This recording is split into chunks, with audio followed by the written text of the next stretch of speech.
So, I just found out the Constitution can be interpreted in different ways. I gotta say that definitely blew my mind. I thought the Constitution was very detailed to avoid confusions. Wait a minute, I am confused. What do you mean by interpreted? By that I mean that it can be interpreted loosely or strictly. Go on, this is getting interesting. Let me explain each one individually. I think you will understand it better this way.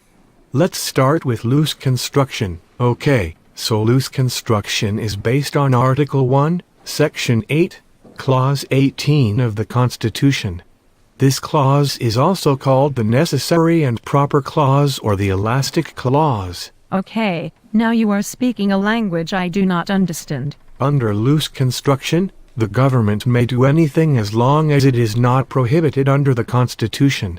The main believers of this policy were Alexander Hamilton, John Jay, and John Marshall. This interpretation has extensive Lockean influence. Locke had a lot of faith in people and considered the government should reflect that. So, what you are saying is that Locke believed people are generally good. Yes. You hit the nail right on the head. In fact, he had a dangerous excess of faith in people. Now, let me give you two examples, a hypothetical one and a real-world example. Great.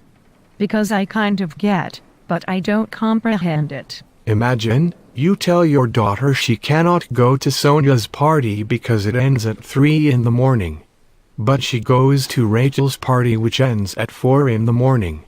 She did not break your rules because you said, don't go to Sonia's party, it ends at 3 in the morning. Had you said don't go to any party, then there would be no way around it. Now, give me the real-world example. Okay, healthcare. The Constitution does not dictate the government can create healthcare. However, it does not say it can't create it. Interesting. Also, in the beginning stages of the U.S., loose construction was used when the National Bank was established. The national government established it was necessary and proper to establish a national bank to carry out the powers granted in the Constitution, such as collecting taxes and coining money. Now, tell me about strict construction. Strict construction is essentially the complete opposite. As a matter of fact, I already told you about it. Because when you talk about one, you inevitably talk about the other. Wait, let me make an educated guess. In strict construction, the government can only do what is stated directly in the Constitution and nothing more. Right? Damn girl.